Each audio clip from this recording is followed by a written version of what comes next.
Հոր եւ Որդու եւ Օգուն Սրբո ամեն այսօր իմ այս պահին կընթերցեմ Մատթեոս ավետարանիչ 11-րդ գլուխ 25 համար եւ վերնագրված է այսպես գոհություն երկնավոր հորը այն ժամանակ Հիսուս պատասխան տվեց եւ ասաց. Գոհություն եմ այդում քեզ, Հայր, Տեր երկնքի եւ երկրի, որ ծածկեցիր այս բանը իմաստուններից եւ գիտուններից ու հայտնեցիր մանուկներին։ Այո, Հայր, քանի որ այդպես հաճելի եղավ քեզ։ Տերը գոհություն է այդնում Աստծուն, Հայր Աստծուն, բայց այստեղ չենք հասկանում, թե ինչի համար այդ գոհությունը տրվում։ Ինչ նախապատմություն ունի։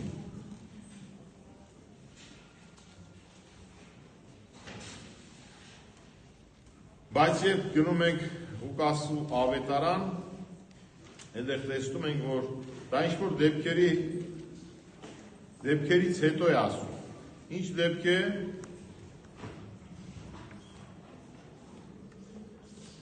յոթանասուն երկու աշակերտների վերադարձից հետո, երբ իրենք գնում են քարոզության, մենք գիտենք, որ Քրիստոս ուներ 12 առաքյալ եւ ուներ 72 աշակերտ։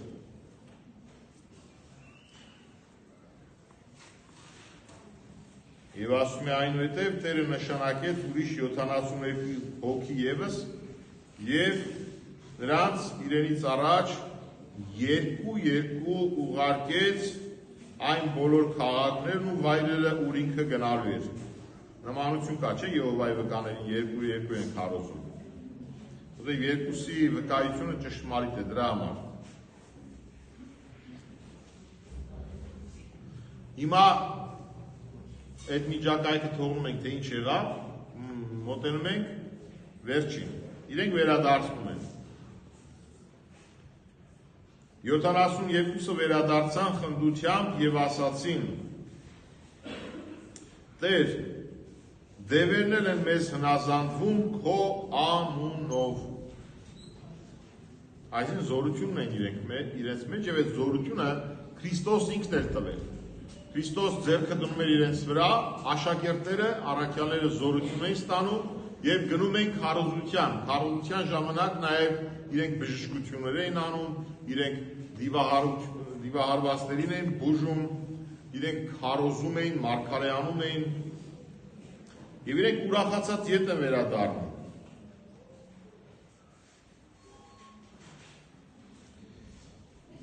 Եվ Քրիստոս ինչ է ասում, ասում է, խոսում է, վերջում ասում է, բայց մի ուրախացեք այն բանի համար, որ դևերը ձեզ հնազանդվում են, այլ ուրախացեք, որ ձեր անունները գրված են երկնքում, այսինքն այդ դիվահարներին բուժելը կամ դևերը ենթարկվում են իրենց, սա մի քիչ անձի փառավորության հետ է կապված, չէ՞ որ իրենք բուժումներ էին իրականացնում եւ մարդիկ սկսում էին փառավորել նաև առաքյալներին։ Ասում է դրանով մի ուրախացեք, դա աշխարհիկ փառք է։ Ավելի լավ է դուք ուրախացեք նրա համար, որ ձեր անունները երկնքում գրված են։ Սա է ամենակարևոր վերջնակետը մեր։ Ինչ էլ որ անենք, ի վերջո ամեն ինչի ավարտը կամ կուլմինացիա կամ վերջնանպատակը Աստծո արքայությանը արժանանալ է։ Մենք էլ շատ բաներ ենք անում, չէ՞, շատ բաներ ենք ուզում Աստծուց։ Մեր ուղղորդումը ո՞րն է, ըստ ավետարանի տրամաբանությամբ ուզեք Աստծուց այն ամենը, ինչը որ ձեզ տանում է արքայություն։ Ինչը որ տանում է մարդուն արքայություն։ Եվ Քրիստոսն նույն ժամանակ ինչ է ասում. Գոհություն քեզ Հայր, Տեր երկնի եւ երկրի, որ ծածկեցիր այս բանը իմաստուններից ու գիտուններից եւ հայտնեցիր մանուկներին, այո, Հայր, որովհետեւ այսպես հաճելի եղավ քեզ։ Հիմա տեսակ կրկնությունը կամ այնտեղ շատ կարճ էր Մատթեոսի մոտ գրված, այստեղ ամբողջական դարձավ, որ ինքը փառք է տալիս Տիրոջը, փառք է տալիս Աստծուն, որ ավետարանի գործը ոչ թե հայտնվեց ժամանակի իրենց հրեա քահանայությանը կամ դպիրներին, փարիսեցիներին, օրենսգետներին, մարգարեներին, չնայած ամենավերջին մեծ մարգարեն Հովհաննես Մկրտիչներով խոսեց Քրիստոսի մասին։ Ոչ թե տրվեց իրենց, այլ պարզ մարդկանց տրվեց, որովհետև այդ մարդիկ արդեն իրենց մոտ գիտությունը քարացած էր։ Մարդկանց դժվար է համոզել մտքի փոփոխություն ունենալու համար։ Մարդիկ ավելի շատ հետևում են ուրեմն փորձառությանը, կրկնությանը, այն ինչ որ տեսել են։ Դա է մարդկանց վրա ավելի մեծ տպավորություն թողնում։ Դժվար է ձերբազատվել նման բաներից, այսինքն իրենք դժվարությամբ պիտի ձերբազատվեին 5 կտակարանից։ Չէ՞ որ Քրիստոս եկավ նոր խոսք ասելու, իսկ հին իմացողները պիտի հրաժայնվեին հնից։ Հիմա տեսեք օրինակ բերեմ, այս պատարագից առաջ ես շատ եմ ասել, շատ էլ մոռացել եք։ Երկում է, չէ՞ խումբը, եւ երկրպագուս քո անվանդ քուն պահյա։ Ի խաղաղության, այդ երկը հիշում եք, բոլորը երկրպագում են, բայց մի մասը արդեն չի երկրպագում։ Օրինակի համար այդ ժամանակ երկրպագություն չկա, բայց բոլորս երկրպագում ենք։ Շատ եմ ասել, այս անգամ եւս ասում եմ, երբ որ մենք այստեղ ենք կանգնած, երբ որ պիտի լվացվել արդեն բարձրանալ, երկելու ժամանակ եւ երկրպագուս անվանդ կոմպայա չենք երկրպագում։ Փորձը ցույց է տվել, որ եւ այստեղ եւ ուրիշ եկեղեցիներում դեռևս շարունակվում է։ Ավել լինի, պակաս չլինի, լավ ընդունեք դե։ Բայց ճիշտը կարևոր է։ Ուզում եմ ասեմ, այն ինչը որ մարդու մեջ նստած է քարացած, մարդուն դժվար է համոզել։ Դժվար է։ Մենք ունենք շատ աղանդավորներ, որոնց մտքերը պղտորված են, իրենց շատ դժվար է հետ բերելը։ Նույնիսկ ասում են երբեմն անհնար է, որտեղ մարդու մեջ արդեն քարացած բաներ կան նստած, դրանք փոխելը հեշտ չէ մի խոսքով։ Այդպես էլ հրեական հոգևոր դասակարգին եւ աշխարհիկ հոգևոր դասակարգին դժվար էր վերել փոխել, դարձնել քրիստոնյան։ Մեջները կային մարդիկ, ովքեր որ իրենց միտքը բռնված չէր, իրենք ազատ էին մտածում։ Դրանցից մեկը օրինակ Նիկոդեմոսը, որ եկավ Քրիստոսի մոտ, չէ՞։ Ինքը սկսեց հարցեր տալ, ինքը հասկացավ, իր մեջ կասկած էր առաջացել։ Իր վստահությունը սասանվել էր, հավատքը սասանվել էր, եւ կասկածելով ինքը գտավ ճշմարտությունը։ Այդ կասկածը տարավ իրեն դեպի Քրիստոս։ Եվ կասկածը, կասկածամտությունը, վախը, անհանգստությունները մեր կյանքում, որ մենք ասում ենք դրանք բացական երևույթներ են, դրանք նաև դրական երևույթներ են, որոնք մեզ տանում են դուրս են բերում ճիշտ ճանապարհի։ Այդպես էլ Աստծո խոսքը, ավետարանի գործը տրվեց մանուկներին։ Մանուկները փոքր երեխաները չեն։ Մանուկները դեռևս, այսինքն հոգևոր ասպարեզում շատ գիտելիք չունեցողներն են, ովքեր դեռևս նոր են, աշակերտներ են, լավ այսպես ասեմ։ Իրենք աշակերտի հոգեբանություն ունեն եւ աշակերտներ են։ Դրանց մասին է մանուկը։ Մանուկ դա է նշանակում։ Օրինակ, նաեւ երիտասարդություն է նշանակում։ Այստեղից որ մենք պատարագին բարձրանում ենք քայլելով, այսօր եւս բարձրացան չես կողմով։ Մտից առաջի սեղանու Աստծո առաստված, որ ուրախ առնե մանկությունին։ Տեր հայրը ասում է. մտնենք Տիրոջ առաջով եւ բարձրանանք վերև, այսպես ավելի, որ ուրախ առնե մանկությունին, որը երջանկացնում է կամ ուրախացնում է իմ երիտասարդությունը։ Մանկությունը երիտասարդություն է նաև նշանակում։ Բարեկամ, որ իմաստափոխվել են, օրինակ տղայական հասակ չի նշանակում, նշանակում է մանկական հասակ։ Տղա չի նշանակել նախկինում միայն արուս զավակ, նշանակել է նաև աղջիկ, երեխա,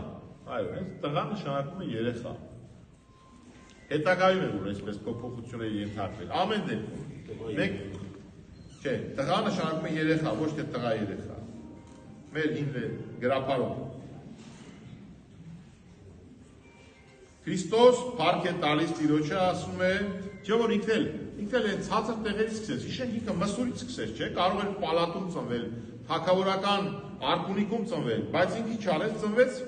Մսուրի մեջ, ամենապարզ, հանգիստ, համեստ,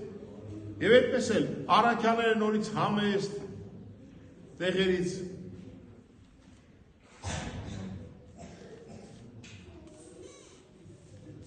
Եվ ասում է ամենայն ինչ, այդ ինչ ասում, Աստված տվեց առաքյալներին, աշակերտներին, չէ, հիմա ուշադիր եղեք,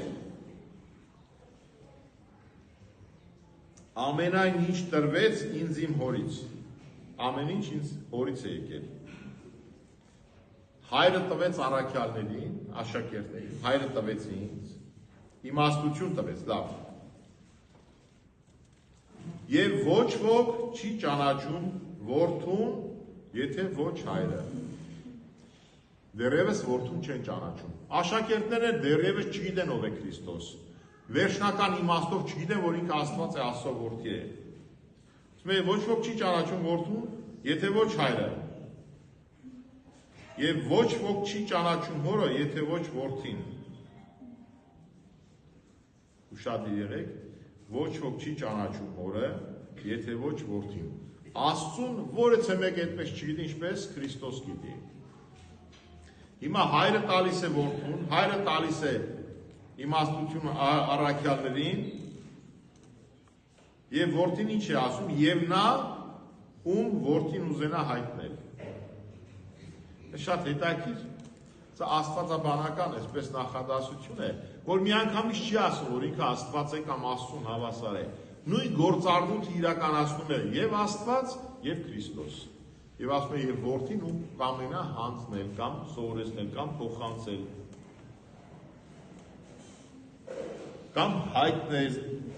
այսինքն աստվածային գործառնույթը իրականացնում Քրիստոս։ Այդ մասին է նաեւ խոսում։ Տողատակով խոսում է, որ ինքը Աստծուն հավասար մեկն է։ Քրիստոսն ասում է ինքը տվեց, հիմա ես եմ տալիս, ում որ ուզենա, այսինքն ովքեր որ արժանի լինեն, ովքեր որ Տիրոջն են սիրում եւ խնդրում։ Կա շատ կարևոր մի հատված կա մեր հիվանդությունների բուժման բանալին այստեղ է։ Շատերս պիտի բուժվենք սրանով։ Եկեք ինձ մոտ բոլոր հոգնածներդ եւ բեռնավորվածներդ եւ ես ձեզ կհանգստացնեմ կամ հանգստություն կտամ ձեզ։ Եկեք ինձ մոտ բոլոր հոգնածներդ եւ բեռնավորվածներդ եւ ես ձեզ կհանգստացնեմ։ Ինչից ենք հոգնել։ Այն ինչից որ հոգնել ենք մենք, անտարբեր ենք դարձել։ Եթե անտարբեր ենք դարձել, ուրեմն սառել ենք եւ կյանքը նաեւ անհետաքրքիր է մեր համար եւ ամեն ինչ։ Հոգնածությունը կամ հոգնած լինելը նորմալ է, բնական է։ Բայց դրա համար կա Կիրակի հանգստանում են։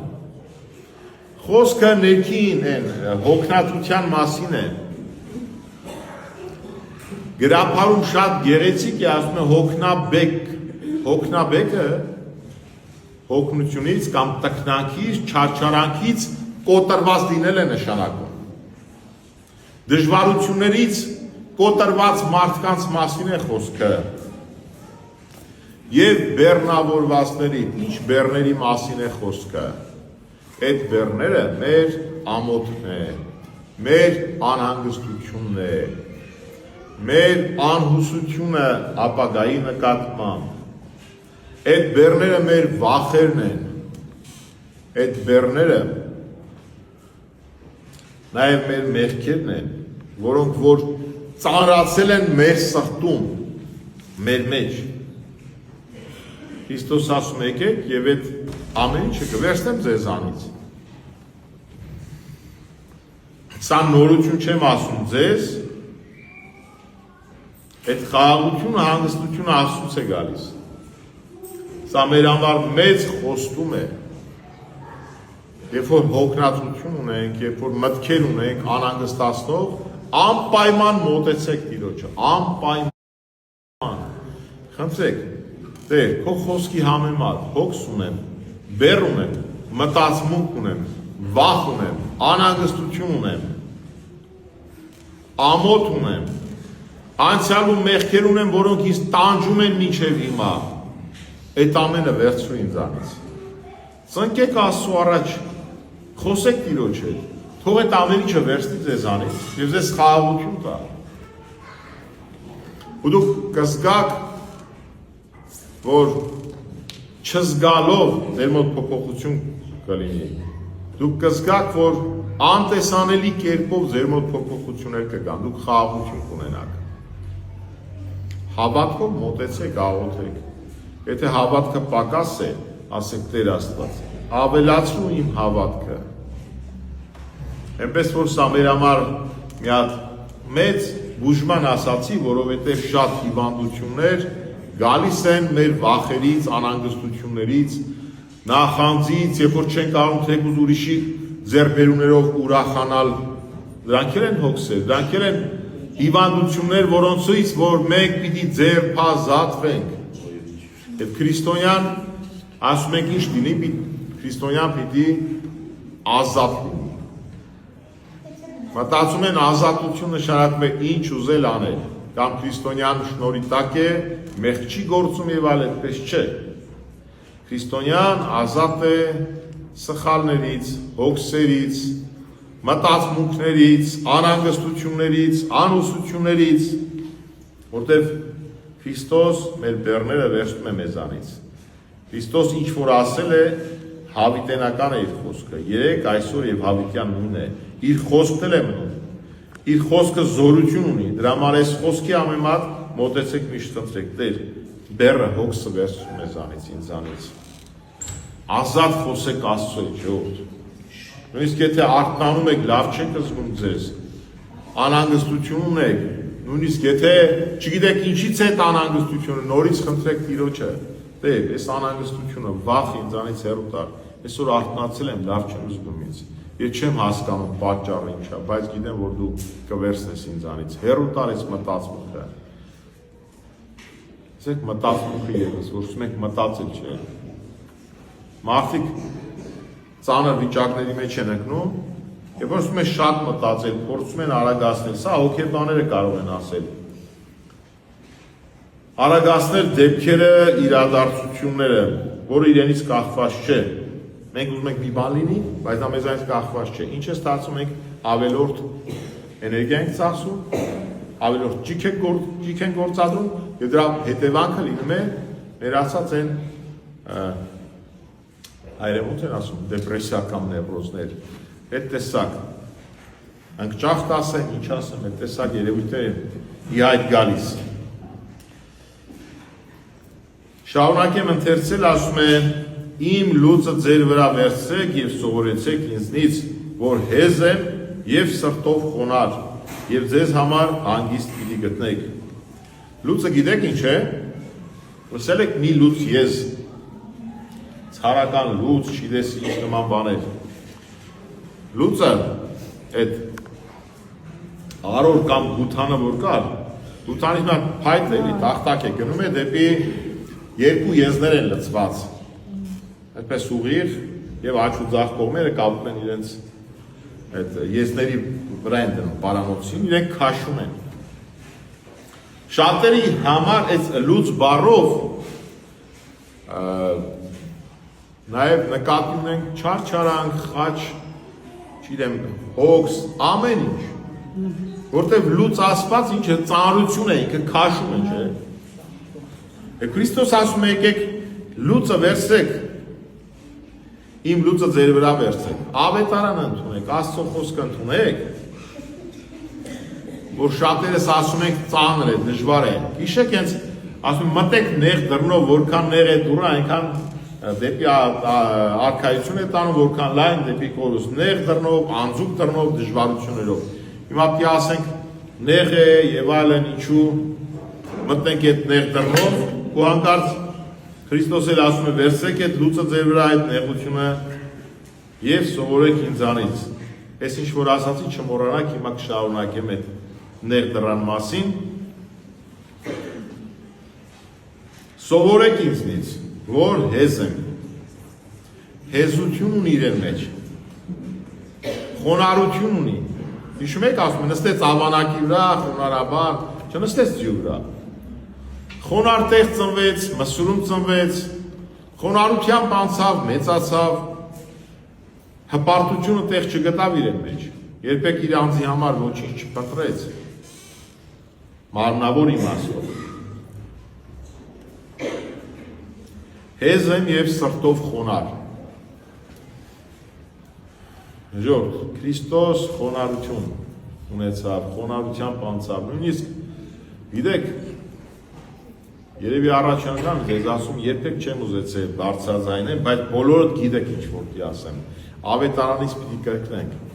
Այս ամեն ինչ Քրիստոսի մոտ շատ խոնար է, ասում է, նույնիսկ աղվեսները որջեր ունեն, թռչունները բներ ունեն, մարդու որդին աշխարհի վրա տեղ չունի, որ գլուխը դնի։ Հիշում եք մատնության գիշերը, երբ որ եկավ, բռնեցին Ձիթենյաց լեռը գողի պես տարան, կապեցին այստեղ այնտեղ, տարան Քանաբեդի տանը այդ Բաքում այնտեղ կապել էին, գիտեք ծեծելի ուրիշը, բայց գալիս էին ովքեր այդ ծառաները թքում էին Տիրոջ երեսին։ Որը պատկերացնել են նույնիսկ շատ տհաճ է, որտեղ դա ստորացնել է նշանակում, Քրիստոս ինչի համբերեց, անարգանքի, խաչելություն էր, գիտեք չէ, ամենավերջի, ամենավատ ավազակների համար էր, էլի խաչի վրա մարդիկ մնում էին օրերով, որ ժողովուրդը գային տեսնեին, հայոյեին, թքեին նրա վրա ու անցնեին։ Ինչ գլուխը ծածկել էին շոկ, փայտով խփում էին, ասում են մարգարեացիով խփեց։ Այս ամեն ինչը որ ասացի խոսում է Քրիստոսի խոնարհության մասին։ Մենք մի քիչ ուրիշ ենք, չէ, ասում ենք մի քիչ այսպես վերևից լինենք, բոլորին արհամարենք, ու շատերը դա դատարկության մասին է խոսքը, իհարկե մարդը որ սկսում է մյուսին արհամարել, լավ դատարկություն, եթե չասեմ, անգիտություն է դա։ Անգիտության հետևանք է մեծամտությունը։ Մարդը պիտի ունենա հպարտություն, բայց ոչ գոռոզություն։ Իհարկե այդ հպարտությունը ուրիշ բան է, լավ իմաստով։ Բայց ոչ այս տեսակ խոնարհությունից հեռու, մյուսներին արհամարելով, դա քրիստոնյայի կամ մեզ ճիշտ չէ, մեր համար չէ։ Միշտ հիշեք, ժողովուրդ եւ որ հպարտություն կգա ձեր մեջ, միշտ հիշեք Քրիստոսին, իր տարած չարչարանքները, իր ծնվածը, իր չարչարանքները, իր անարգանքը, ամեն ինչը հիշեք, ամեն ինչը։ Ու դա ձեզ կօգնի, որ դուք ավելի հեշտ տանեք հրաժարումը հպարտությունից կամ գոռոզությունից։ Սրտով խոնարհ եք եւ ասում եմ, եւ ձեր համար հանգիստ պիտի գտնեք։ Այ երբ որ մենք նմանվենք Քրիստոսից հեզ լինենք եւ խոնարհ սրտով հանգստություն պիտի ունենանք, խաղաղություն պիտի ունենանք։ Սա Տիրոջ խոստումն է, Աստծո խոսքը չի փոխվում։ Որովհետև, սրանով կավարտեմ, իմ լուծը քաղցր է եւ բեռը թեթև։ Այդ լուծը քաղցր է, ցանկալի է եւ բեռը թեթև է։ Այդ լուծը կենդանիների համար ծանր է։ Իրենք ակոս են փորում, չէ՞, գութանով այսպես արելով։ Իրենց համար դժվար է, բայց Քրիստոս էլ ասում է. մտեք նեղ դռնով։ Ինչ է ասում, ես քիչ առաջ որ ասացի, հիշեք, սկզբում դժվար կլինի։ Սկզբում մի փոքր ճիգ պիտի գործադրեք դեպի Աստված գալուց, որտեղ պիտի փոխեք նաև ձեր կյանքը, ձեր համար դժվար կլինի։ Ազատությունից գալ դեպի կարգավորված կյանք, Քրիստոսով կարգավորված, ավետանի խոսքի համաձ